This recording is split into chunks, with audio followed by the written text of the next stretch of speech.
Welcome everyone. This is going to be a lot different than what most people are expecting it to be for something especially streamed on Twitch.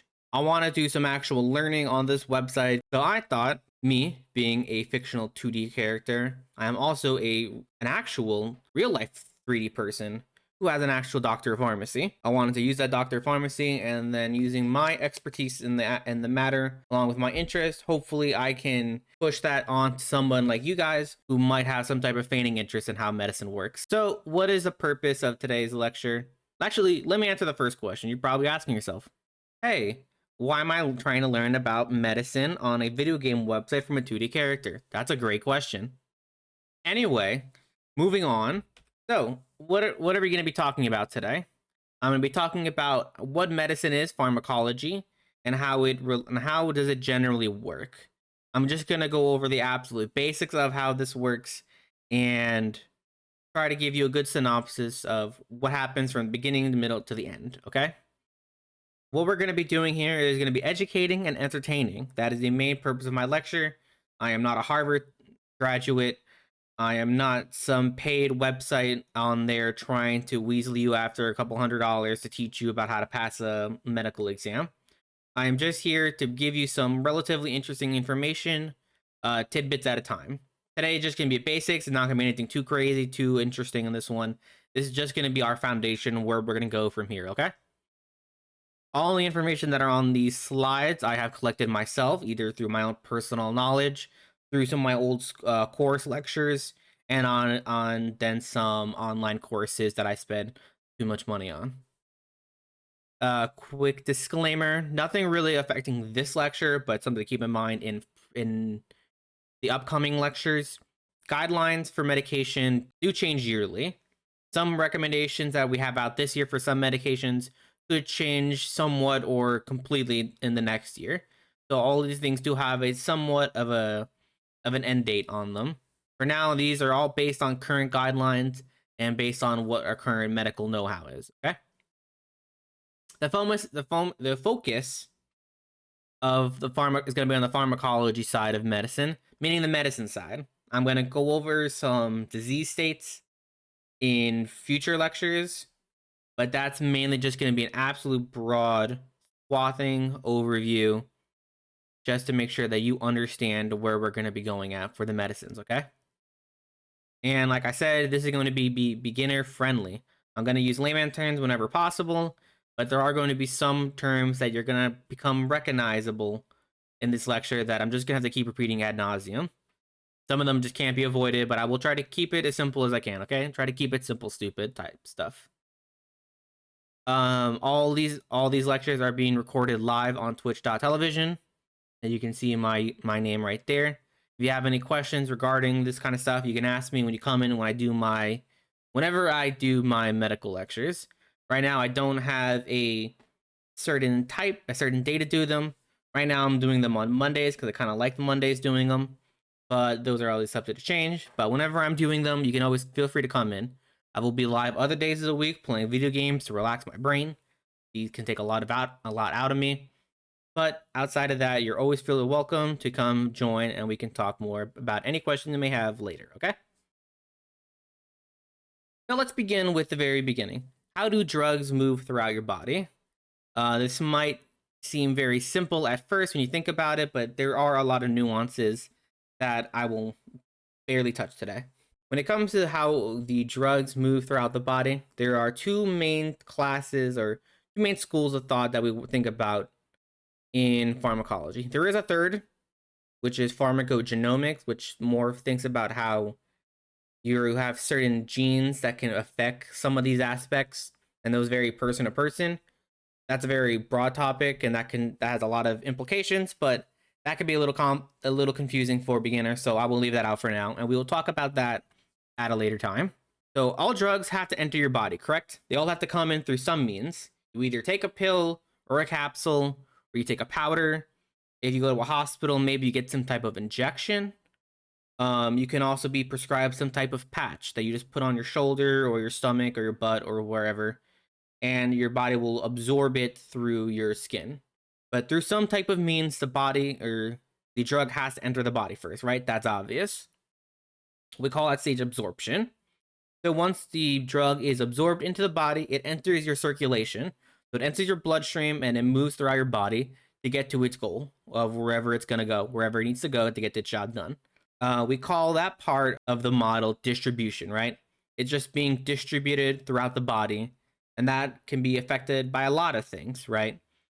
Most drugs are either going to be some type of weak acid or weak base. I'm not going to focus too much about that. pH and things like that can be a little confusing at first, but that's just to make sure you know that the acidity or how basic a medication is can affect how it's distributed. Whether or not the drug likes water or fats more can affect how it's going to be distributed. A lot of things like that. That's just to say each drug is going to be special and different in their own way and how they work.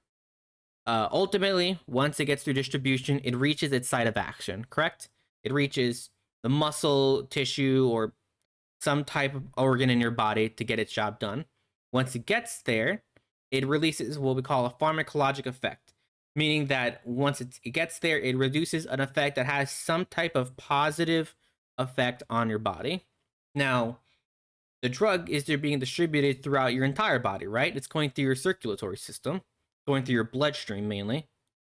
So it's going throughout your body. It's not just going to stop at whatever that site is. It's going to go to a lot of places, okay? If it needs to get to the lungs, it's going to have to travel through the heart first, right? Because that's how the blood moves around your body. It has to go to other places before it can reach its end goal. So when it's going throughout the body, sometimes it can make some small pit stops and drop off some of the drug in other parts of your body, mainly places we don't really care that it needs to be. Sometimes it could have no effect and there's nothing really to think about or worry about. But there are a lot of cases where the medication that stops at your other parts of the body can cause some type of effect there that we didn't intend. That can be, especially if it's in higher amounts and it causes visual harm to the patient, we worry about what we call those toxicities. And that goes more into toxicology. But most drugs that you are given are dosed at either based on your age, your weight, or some other demographic. They're all dosed at a rate where they give the highest amount of therapeutic effect, meaning good, positive effect, and the smallest toxicity. It's the most reward with the smallest amount of risk is how most drugs are dosed. Some of these have big ranges. A lot of drugs have small ranges between those two, but that will depend on the type of medication that we're talking about. So the drug reaches your site, it does its things. Now what does it do? Mainly, the drug after that will be eliminated or metabolized. And we will talk, that'll either be excreted through your urine or the kidneys. And we'll talk about those in a couple slides. So let's zoom in a little bit. Back into that site of action, okay? So the drug is where it's at. It's at the site of action. What is happening there? Majority of lectures, whether either very simple like this one or very advanced like the ones you'll see in graduate schools or in graduate training programs online, they like to keep it simple. They like to use this nice 2D model, keep it nice and simple. A lot of people, a lot of rich guys who just bought that new 3D modeling program over Christmas break like to pull out these fancy 3D renders of what we're looking at. This is too much. This don't make no sense to nobody. What am I even looking at? I'm looking at like a failed confetti cannon. Too much. We don't need to worry about that. That's just trying to keep it really complex just to make people feel good about their modeling money. This is all we need to know for now, okay? Obviously, this is not going to be a one-size-fits-all for all the types of receptors we're going to be talking about, but this is the basics, okay? So, at the site of action, you have your drug.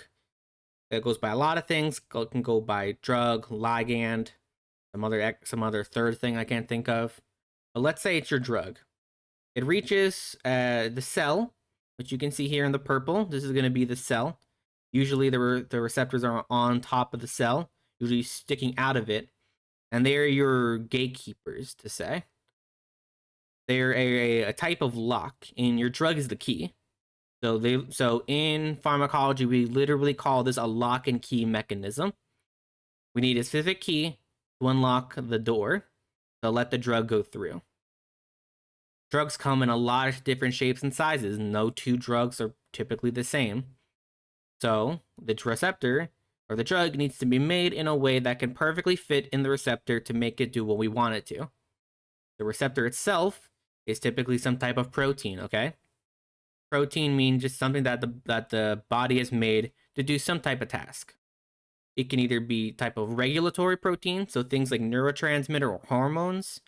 It could be like an enzyme, enzymes being a type of protein that will break down a substance or a drug, either breaking it down to help get rid of it or breaking it down into a more active version of itself so it can actually do what it needs to in the body.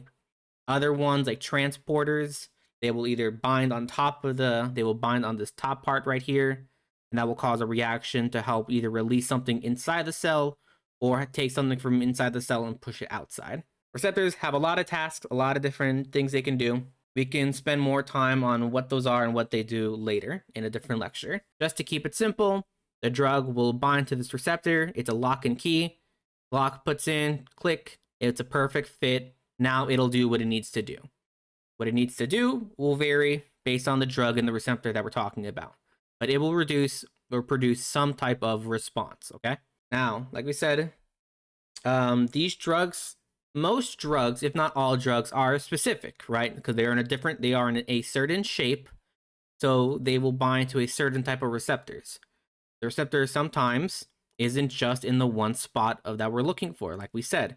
Sometimes it gets left off the stream and it gets attached to other parts of the body when it's trying to reach its goal. Sometimes there are receptors there that it can bind to, coincidentally or purposefully, and it can cause effects throughout the body other than where we want it. And like we said, those can lead to side effects, okay? Just keep that in mind that when you take a drug, it doesn't go to one place, it goes everywhere. So it's always something to think about. Moving on from our receptor, or more moving further into our receptor, we should say. How does the receptor work? And what type of drugs are we binding to these receptors, okay? What type of keys are we putting into the lock, right? The lock isn't, like we say, it's a lock, but it's got a couple different holes in it, right? We got this little circle hole, we got this like triangle hole, and we got this little triangle like divot coming out here. It's not just one lock that can unlock this chest. Sometimes it can use different types of keys. So to begin with, we'll go through some of them. The main one, A, that's going to be our main key, which we call an agonist. It's just a regular activator. So we take the circle goes into circle, and that will activate the response, as you can see here on this chart.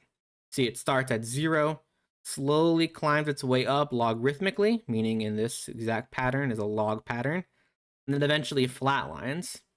You might be asking yourself, well, professor, why does it flatline right here? If we keep putting more in, if we keep putting more of the drug in, the response should just go up and up and up forever.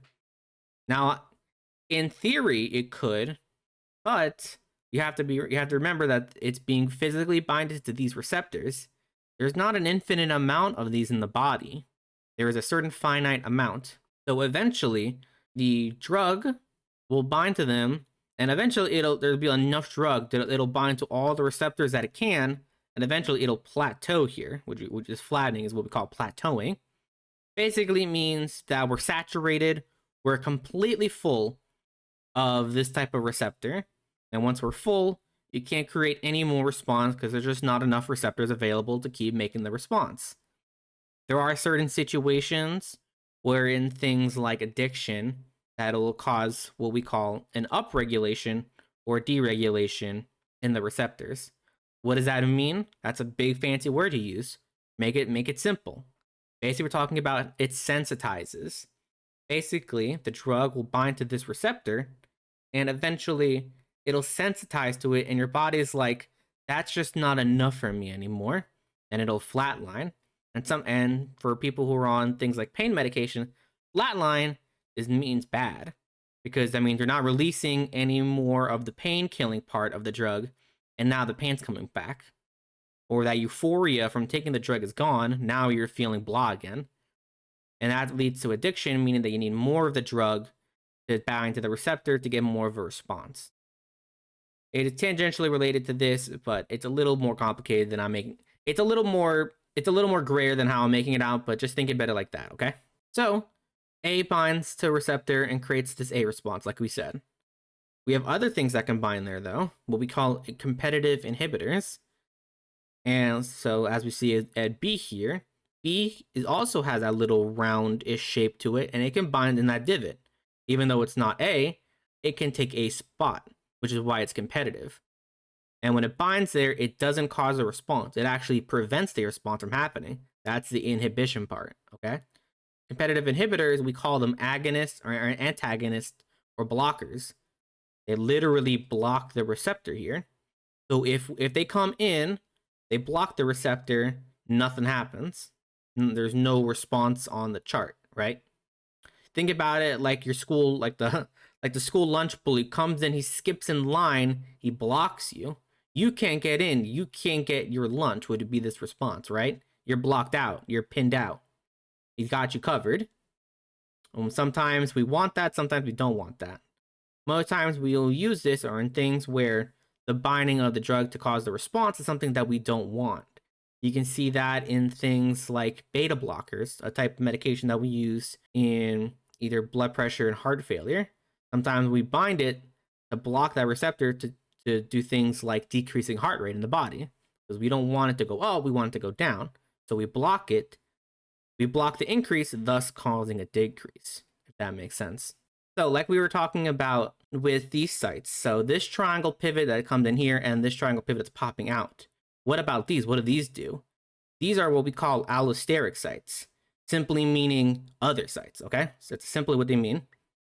Sometimes we will create drugs that can bind into these sites, either being an activator or inhibitor, and we bind them along with these, along with the actual agonist or an antagonist or blocker, to either increase the response or to decrease the response.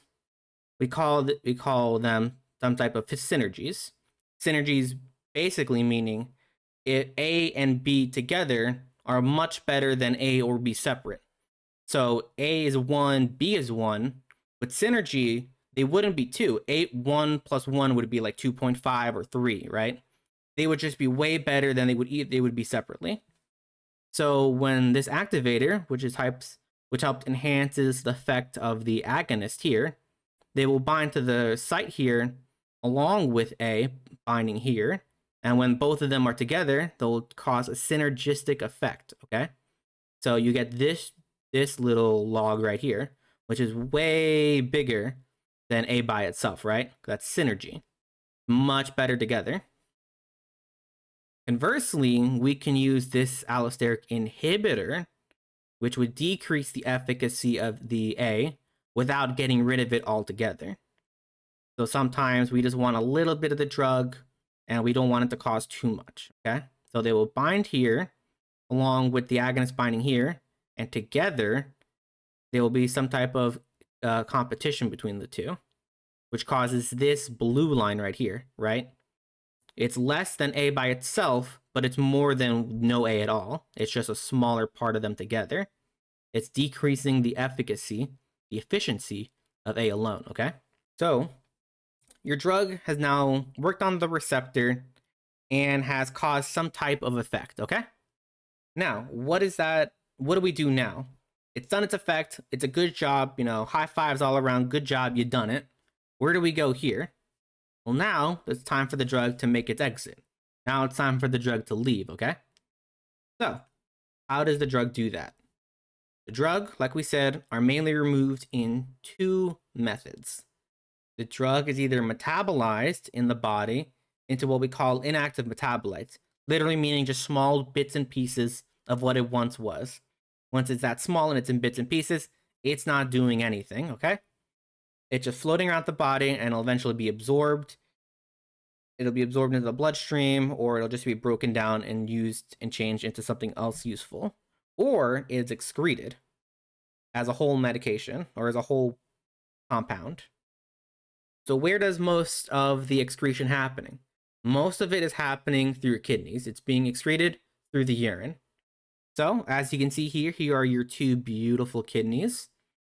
If we take a look, here's the bloodstream. Your blood will bring the drug through your kidneys into these small little circle triangle little things which we call nephrons, okay? The nephrons will go through, we'll take a zoom into there, and if you take a zoom in, we can take it even more close, we can see this little whitish yellow thing, which we call the glomerulus. Sorry, it's a bit of a tongue twister to say. The glomerulus is where we do a lot of the filtering out in the kidneys, okay? In the nephron. So the drug will be brought in, and it can be filtered out if the drug is small, if the drug is like polar enough, or if the drug is lipophilic, meaning that it loves fats. It'll be brought in into the area right here, and it'll be sucked out of the bloodstream, and it'll go down here into this yellow part, which we call the collecting duct, which, as you may have guessed, collects. It collects all the gross stuff that the kidney says we don't need any more of this. It'll go down here into the collecting duct, and it'll eventually be put into your urine, and you'll eventually pee out. That is how a majority of medications and a lot of waste in general gets removed throughout the body. Now, the question remains, where does the rest of it go?